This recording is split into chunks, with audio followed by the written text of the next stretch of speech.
So nausea would be a symptom of acute toxic metal.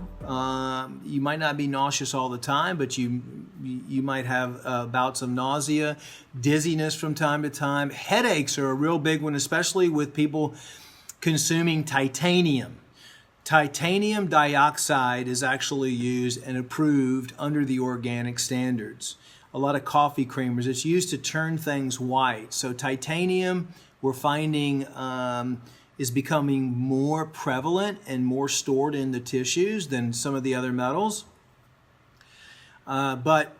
So joint pain, headaches, migraines, muscle aches, as a matter of fact, some people are associating titanium dioxide levels, high titanium dioxide levels with fibromyalgia. I mean, I never really thought that they're still uncertain on what the root cause of fibromyalgia is, but I can tell you that after all the fibromyalgia individuals that we've worked over the years, after we've taken them through an intestinal cleanse, multiple liver and gallbladder cleanses, a chemical and toxic metal cleanse, and then a harmful organism cleanse, most of their symptoms have completely gone away. And that's the same for anything. It's not hard to get rid of symptoms.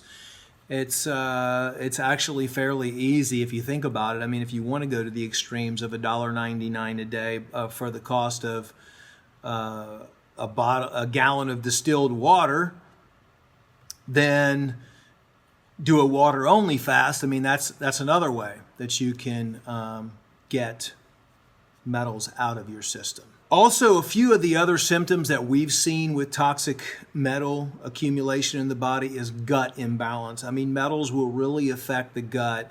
IBS, any type of constipation, anything that you have as far as stomach issues or gut issues can be attributed to toxic metal accumulation. Sweating, autoimmune disease. Autoimmune disease is another rampant thing that's happening right now that can be attributed to metals, and usually that has a lot to do with the vaccines, the flu shots, where they have aluminum byproducts in there and mercury, thimerosal, in the vaccines and flu shots.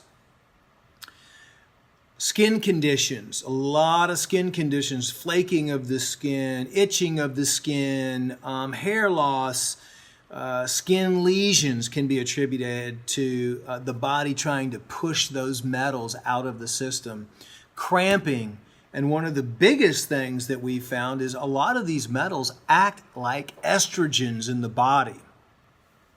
So you see high estrogen content and you see a lot of increased cancer risk with the accumulation of toxic metals, and infertility and sterility.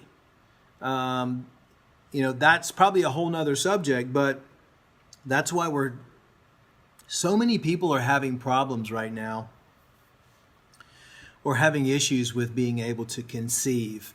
And with the endocrine disrupting chemicals out there, and with the poor diets, and with the lack of cleansing and detoxification, your body, just think about if your body was contaminated and full of toxic chemicals and parasites and everything else. Do you think your body would actually want to conceive and produce a baby?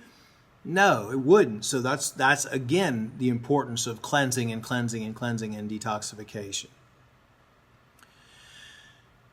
Fatigue. How many people are fatigued these days? I mean, practically every single person I talk to, one of the most common questions I get is, what do you have for energy levels? I mean, how can I increase my energy levels? I'm fatigued. 2 o'clock in the afternoon, 3 o'clock in the afternoon, I have to drink a quad espresso to wake up for the rest of the afternoon.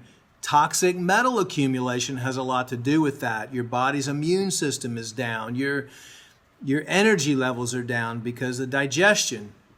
So, that's another thing that you want to look at. Depression, anxiety, anything that could be happening in the body that could be causing any symptoms could be associated with toxic metal accumulation.